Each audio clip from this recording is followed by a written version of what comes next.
What just happened? Conor McGregor was on live stream with Dual Bits on Kick. He absolutely went off on anybody because there was a live chat, and clearly live chat equals questions from the fans.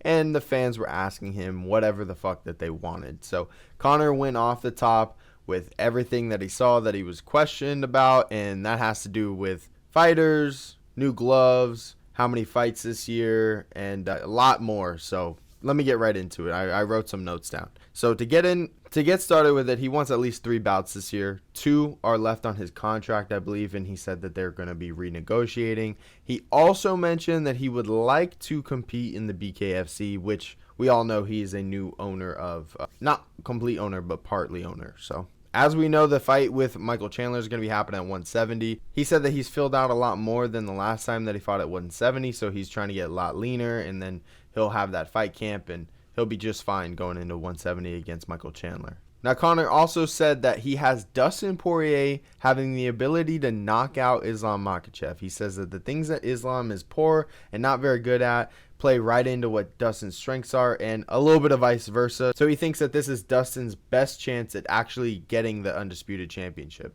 Don't be silly, jump the ghillie is all I'm saying. Now, he said the 2 main things on his radar are the 170 champion Leon Edwards belt, clearly because that would be 3rd division, the only person to do that in the UFC, or not in MMA, because we've talked about that in one championship with Anatoly Malikin. So Conor could be the first one to do that with the UFC if he does actually get the 170 championship. He also said that he has his eyes set on the BMF championship because he's the one that they kind of built that off of, and Nate became the baddest motherfucker based off of Conor. And then they made the belt for Nate versus Jorge Masvidal, and here we are. So he's like, I should be able to get a shot at that belt. And then he was like, they should even make a fucking belt up with my name or something about me because everything's kind of based around me. I built this shit. Just his, paraphrasing his words. So interesting to see his perspective of it. He also thinks that because of Nate Diaz being able to rock Leon Edwards and then Donald Cerrone being able to go the distance with Leon Edwards,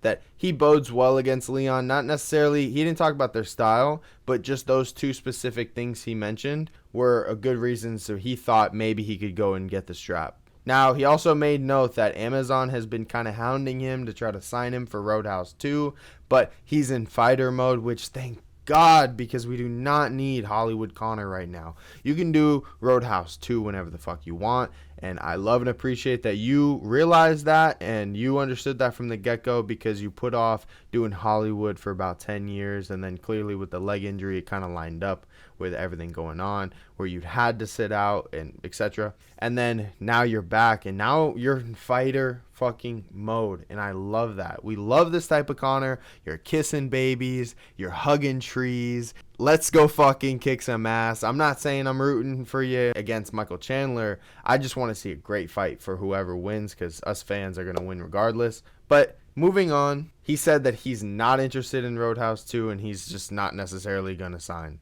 Now, let me go through a couple of fighters here, because the fans kind of went off and he didn't necessarily know. Either the fan didn't know how to spell Usman's name or Conor didn't know how to pronounce it, but he called Kamaru Usman a bum. He also said fuck him. He said Ilia Topuria, fuck him, and that he's a retard like Artem Lobov. He said Alex Volkanovski, fuck him too. Again, this isn't necessarily all in this order or how he said it. I'm paraphrasing because I wrote some notes down, all right? He said Khabib, and I quote, owes his bullocks to Russia or to his country, which is hilarious. Just his bullocks. It's just fucking great.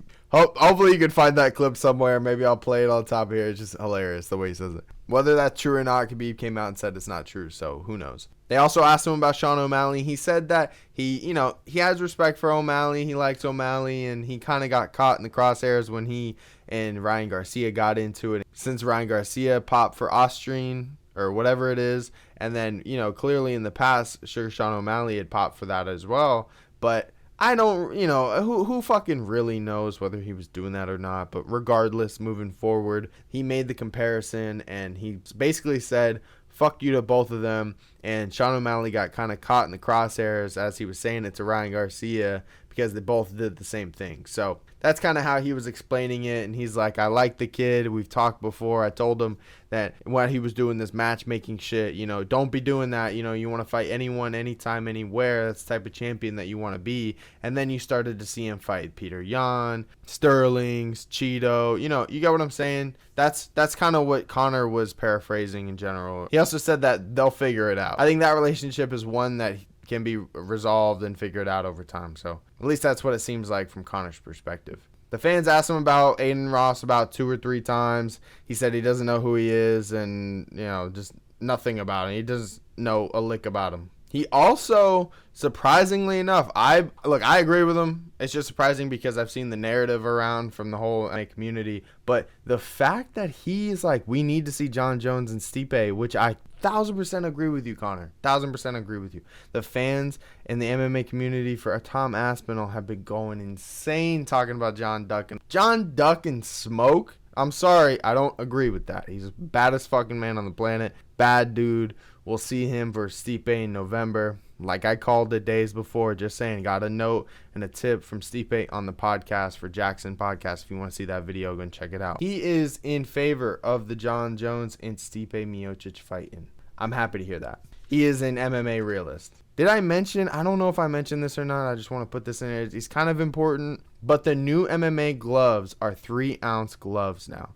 Not 4-ounce gloves, 3-ounce gloves, he said. That's just his word. I don't know how true that is. We'll see. But from 4-ounce to 3-ounce, I mean, that's pretty important for strikers. It's also more curved, apparently, so it's not as hard to be able to make a fist. That's what I think Max Holloway said on the Joe Rogan podcast. I could be wrong, maybe another fighter. But regardless, I've heard that it's a lot more curved, so you're able to make that fist a lot easier. Last couple things that I wrote down are he thinks that maybe him and Eddie Alvarez could possibly have a rematch in BKFC. And then his last question was somebody asked him how he felt about Arman Tsarukyan against Charles. And he thought Arman did pretty well, to be honest with you. And then they kind of ended the stream and that was a wrap. So if you guys have anything that I possibly missed, let me know what you think about that down below. If you watch the stream, let me know what you think of that. Conor is so interesting and such a polarizing figure in the sport. It's always interesting to see and hear what he has to say on plenty of topics that the fans are throwing at him. So appreciate y'all for watching, and I'll see you in the next one.